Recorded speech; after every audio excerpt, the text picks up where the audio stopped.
Depuis l'apparition de la fausse crise sanitaire, le phénomène de la vaccination est sujet à controverse et il y a de nombreuses raisons de penser que cette controverse est justifiée.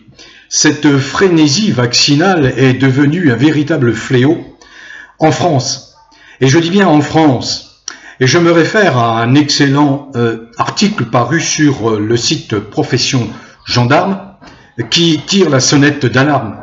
Imaginez un peu, nos enfants sont soumis avant 18 mois à 32 vaccins. Vous avez bien entendu, 32 vaccins, ce qui est considérable, qui n'est certainement pas justifié. Cette obligation vaccinale des petits-enfants concerne principalement la France. En effet, il n'y a aucune de ces obligations pour 13 pays européens qui se contentent de faire uniquement des recommandations. L'Autriche, Chypre, Danemark, Espagne, Finlande, Estonie, Islande, Lituanie, Luxembourg, Norvège, Pays-Bas, Suède, tous ces pays sont pénétrés de la sagesse. Il y a un problème majeur qui est dénoncé notamment par Sophie Guyot, qui, dans une interview animée par Jérémy Mercier, qui est un chercheur indépendant et éducateur en santé, met en exergue, met en avant ce problème qui concerne la santé de nos enfants. Je vous renvoie au site Profession Gendarme. Je vais bien entendu mettre le lien dans la vidéo. Autre sujet de préoccupation, toujours pour nos enfants. Vous savez très bien que la plupart de mes vidéos sont ponctuées par cet appel pressant: protégez vos enfants. Protégez vos enfants. L'ère wokiste est passée par là, en particulier dans tous ces pays occidentaux en décadence qui ont vécu, qui vivent encore pour certains, comme la France, sous la domination de dégénérés, de dépravés. Sophie Auduguet, j'en ai déjà parlé, Sophie Auduguet, qui est la déléguée générale et porte-parole de l'association SOS Éducation, prend régulièrement la parole pour dénoncer ce programme imposé à nos enfants, à nos petits gosses dans les écoles, dans les maternelles, sous prétexte de dispenser une éducation sexuelle à ces enfants. Sophie Auduguet dénonce, à juste titre, dénonce là un mouvement idéologique massif. S'agit-il, dans l'idée de ces wokistes criminels, de créer dans les écoles un cheptel qui sera disponible à tous ces fous pédophiles? On sait très bien que la France est une tête de pont de la pédocriminalité. Heureusement, ça bouge pour abattre ces crimes odieux contre les enfants. Donc Sophie Auduguet est à la pointe du combat pour contrecarrer ces intentions wokistes malsaines portées par des personnages qui occupent les plus hautes fonctions aujourd'hui de l'État français. Une des dernières vidéos de Sophie Auduguet, c'était une vidéo qui est sortie il y a 2 mois et où elle disait qu'ils allaient attaquer l'éducation nationale pour avoir mis du porno entre les mains des élèves. Mais ce n'est pas tout. Ce n'est pas tout. Sophie Auduguet entre dans le détail. Imaginez que ce programme insensé, sans justification, qui s'appelle EVARS, que je combats, que je condamne depuis des lustres, va devenir un enseignement obligatoire à partir de la rentrée prochaine. Programme EVARS. On veut conditionner l'esprit de ces petits-enfants. On veut les orienter vers des comportements, des pratiques sexuelles de façon totalement prématurée, précocement. Encore une fois, pourquoi? Pour qui? Pour l'intérêt de qui? Est-ce faire preuve d'ostracisme vis-à-vis de quelques-uns qui n'ont pas les orientations sexuelles biologiques, ou en tout cas nées de la biologie. Ce n'est pas ça. La défense d'un enfant, c'est sacré. Un enfant, c'est fragile. Un enfant a besoin d'être guidé tant qu'il n'a pas atteint la pleine conscience de ce qu'il est, tant qu'il n'a pas atteint un minimum de maturité. Alors je termine, et je vais vous renvoyer à nouveau sur le site Profession Gendarme. Je vais parler de Donald Trump. Donald Trump a été officiellement investi ce 20 janvier. Alors bien sûr, il y a tous ces bobos bien pensants, vous savez, qui sont bien protégés, bien pensants de gauche, qui sont bien protégés, qui sont prompts à l'opprobre, à l'accusation. Ah oui, dernièrement, on a accusé Elon Musk d'un geste soi-disant qui s'assimilait au signe nazi. Mais vous n'avez que ça à foutre. Vous n'avez pas à défendre le prolétariat, les gens qui souffrent. Vous n'avez pas mieux à faire. À mon avis, le combat majeur principal, c'est de nous dégager d'un fou allié, d'un cinglé qui s'appelle Macron. Donc vous préférez porter vos coups de façon totalement stérile, hein, mais ça c'est l'habitude de la gauche en France, hein, dans tout son ensemble, la gauche en France, hein, qui refuse de virer le Bayrou. Non, on s'en prend à Elon Musk. Ouais, Elon Musk. Je n'ai rien vu dans le signe de Elon Musk qui agissait dans l'euphorie de sa victoire. Je n'ai rien vu qui était assimilable à un signe nazi. Loin s'en faut, loin s'en faut. Mais voici, la gauche est peuplée de petits crétins intellectualistes qui s'autorisent ce genre de jugement. Oh, je ne donne pas de nom, hein. Ils sont légion, dans tous les partis de gauche. Bref, mais la gauche, là, est en train de signer sa disparition pour des décennies, quelle que soit. Disparition pour des décennies. L'arrivée de Donald Trump, moi j'étais un sceptique. Hein, pendant le premier mandat de Trump, j'ai été toujours sceptique. Sauf que, au fil du temps, je me suis rendu compte que Trump était le seul président des dernières décennies à ne pas avoir engagé de conflit, pas de guerre. Au contraire, il a mis fin à certains conflits, contrairement à ses prédécesseurs. Et puis, bon, il a une radicalité par rapport à la vie aux États-Unis.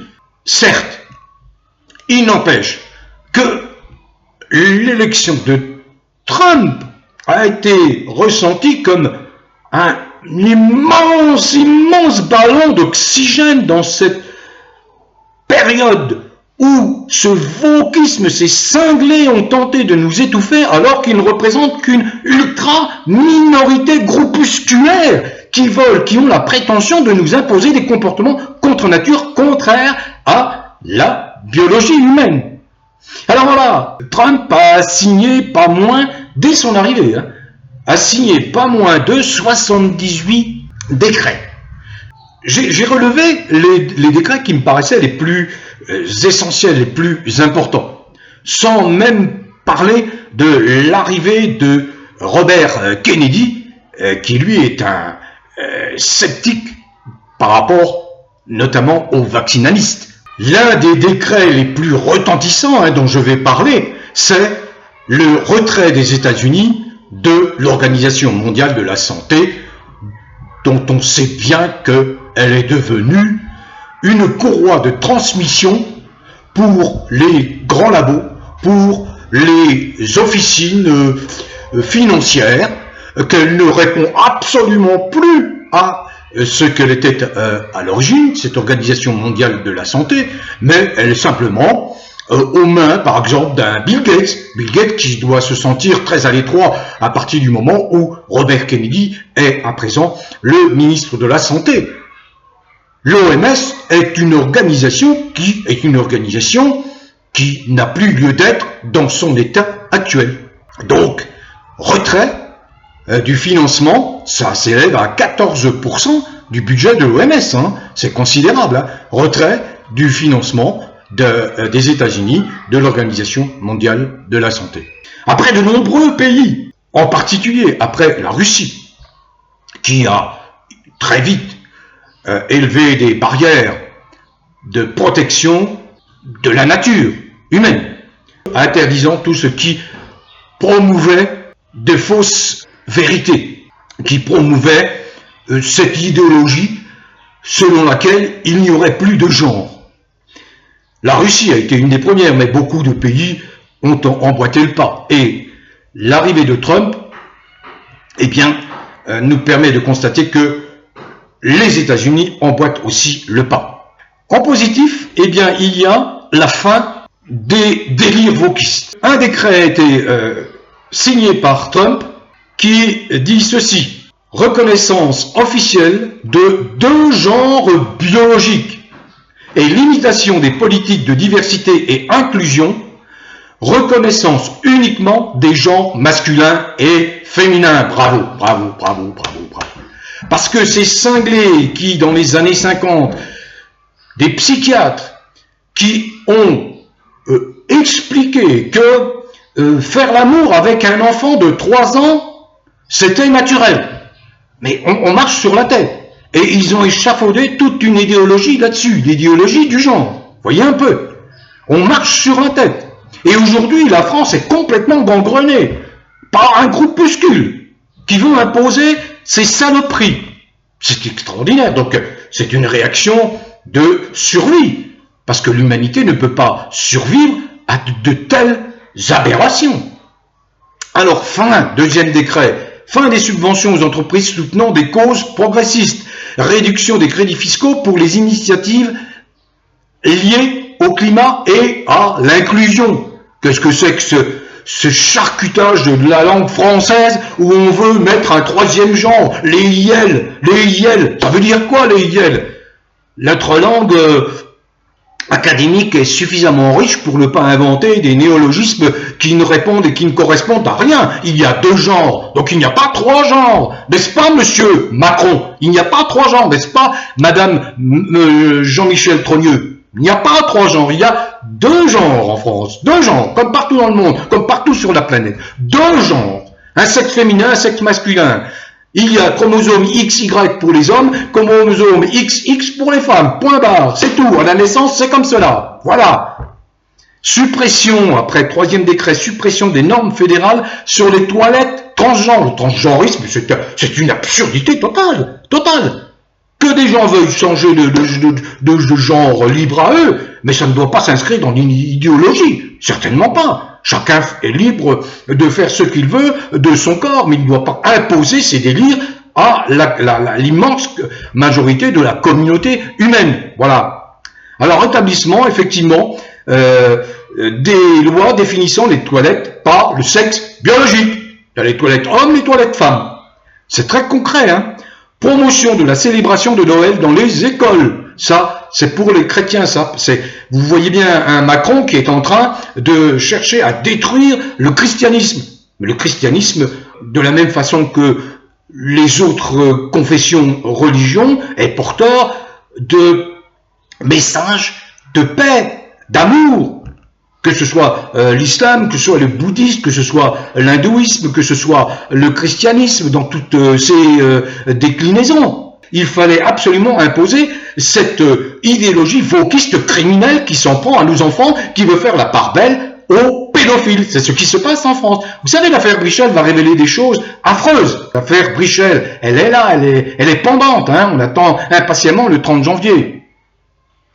Alors, promotion de Noël. Obligation pour les établissements publics est de reconnaître et promouvoir les traditions chrétiennes. C'est une excellente chose. On aurait pu dire promouvoir aussi les traditions des autres religions. Voilà. Interdiction des programmes d'éducation critique sur la race. Ça vient de Trump, ça. Suppression des financements pour les écoles promouvant la théorie critique de la race. Interdiction de la censure gouvernementale. Ça, c'est au niveau de la liberté d'expression. Vous voyez bien qu'en France, elle est réduite à peau de chagrin, cette liberté d'expression. Vous pouvez être poursuivi, même au moment où vous allez parler dans une sphère privée et vous allez être dénoncé. Vous avez de la délation. Vous avez en France des plateformes dont c'est la vocation. Vous imaginez un peu. La vocation, ça rappelle de tristes souvenirs de l'occupation nazie. Vous voyez, de l'occupation nazie. Interdiction de la censure gouvernementale, mise en place des mesures pour protéger la liberté d'expression, c'est pas au sein de l'Union européenne qu'on voit ça, et empêcher la suppression de discours politiques. On est à rebours. Fin des sanctions liées à la fausse crise sanitaire. Trump reconnaît implicitement qu'il n'y a pas eu de crise sanitaire, qu'il y a eu une tentative de l'État profond d'imposer une fausse pandémie pour que les grands labos, la haute finance se fassent des couilles en or. Et c'est ce qu'ils ont fait. La France est endettée, super endettée. Pourquoi? Parce que M. Macron a consacré 10 milliards à, soi-disant, régler cette crise sanitaire qui n'existait en réalité pas. Donc, réintégration des militaires renvoyés pour non-conformité vaccinale, rétablissement des membres des forces armées licenciés pour avoir refusé la vaccination, avec paiement rétroactif. En France, on n'en est pas là. On a encore du personnel soignant qui s'est trouvé suspendu, qui n'a pas été réintégré. Alors, il y a d'autres décrets qui m'ont paru intéressants et que je veux mettre en exergue. Un des décrets importants, il a trait à la fin de l'aveuglement climatiste. C'est vrai qu'il y a toute une idéologie de changement, de réchauffement climatique dont se sont emparés des faux écologistes pour imposer des normes partout et pour faire chier tout le monde. Tout le monde, vous voyez bien en France. Vous voyez, quand vous êtes petit propriétaire, quand vous avez votre véhicule, vous pouvez plus passer dans certaines zones, etc. Mais on marche sur la tête. C'est des écolos fachos, c'est des fascistes. Ils n'ont pas à vous imposer cela. La liberté, retour à la liberté totale. Fin des financements à l'ONU pour les projets climatiques. Suspension des contributions des États-Unis aux initiatives climatiques internationales. Ben oui, c'est le retour du bâton. C'est le retour au bon sens. Retrait des États-Unis de l'accord de Paris sur le climat. Marque une rupture avec les engagements environnementaux internationaux. Alors, je veux être objectif. Parmi ces plus de 70 décrets qui ont été signés par Trump, il y en a quelques-uns qui ne correspondent pas à ma sensibilité humaine. Il y en a un en particulier, et celui-là je le mets en négatif, c'est le retrait des sanctions contre les colons israéliens en Cisjordanie. Ça, je ne peux pas être d'accord avec Trump.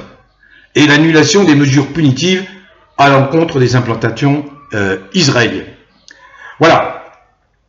Je m'appuie essentiellement sur le site Profession Gendarme de Ronald Guillaumont, qui met en avant ces informations.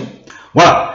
Ce qu'il faut savoir, à mon avis, d'essentiel sur donc l'arrivée, l'investiture de Trump, mais également sur les menaces qui pèsent sur nos petits gamins, nos gosses, à cause de Macron. Bon vent à tous. Prenez soin de vous, continuez à cultiver le bien-être. Rendez-vous aux alentours du 30 janvier avec Candace Owens et probablement Xavier Poussard. Là, on va peut-être enfin assister au dénouement d'une histoire qui pèse dans notre vie, qui pèse sur le moral de tout le monde. Chasser ces usurpateurs imposteurs, les Macron, ce que ne font pas ces politicards qui sont à l'Assemblée nationale, qui sont des politicards sans nom, des lâches, indignes de porter l'écharpe tricolore. C'est clair, net et précis, quels que soient les partis. Macron aurait dû être dégagé depuis des lustres. Des lustres. Bon vent à tous, prenez soin de vous et portez-vous bien.